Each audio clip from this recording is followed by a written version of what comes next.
To Pallavi TV. ప్రస్తుతం మనం కోటి బ్యాంక్ స్ట్రీట్లో ఉన్నాం. బ్యాంక్ స్ట్రీట్లో ఈరోజు ఉదయం 7 గంటల ప్రాంతంలో ఈ కోటి బ్యాంక్ స్ట్రీట్లో ఉన్నటువంటి ఏటీఎం ఏదైతే ఉందో ప్రధాన ఏటీఎం, ఈ ఏటీఎం ముందు 7 గంటలకు డబ్బులు వేయడానికి రషీద్ అనే వ్యక్తి ఏటీఎంలో డబ్బులు ఫిల్ చేయడానికి వచ్చిన సందర్భంలో గుర్తు తెలియని దుండగులు అతన్ని రషీద్ను ఫాలో అవుతూ వెహికల్ మీద, టూ వీలర్ మీద అతన్ని ఫాలో అవుతూ ఇక్కడ దాకా వచ్చి అతని మీద కాల్పులు జరిపి దాదాపు 6 లక్షల రూపాయలు ఎత్తుకెళ్ళినట్లు మనకు తెలుస్తూ ఉంది.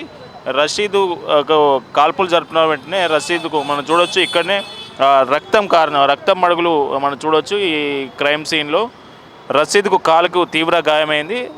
వాళ్ళు వెంటనే డబ్బులు తీసుకొని పారిపోవడం జరిగింది టూ వీలర్ మీద. పోలీసులు, సుల్తాన్ బజార్ పోలీసులు దీని మీద కేసు నమోదు చేసి దర్యాప్తు మొదలుపెట్టారు. క్లూస్ టీం వచ్చి కొన్ని ఆధారాలు కూడా సేకరించింది ఇక్కడ.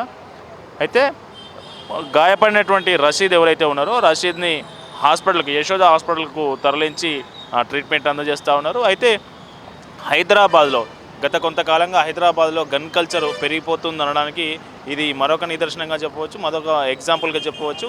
ఈరోజు ఏటీఎంని టార్గెట్ చేసి వాళ్ళు దొంగలు డబ్బులు ఎత్తుకెళ్లే ప్రయత్నం చేశారు కాల్పులు జరిపి.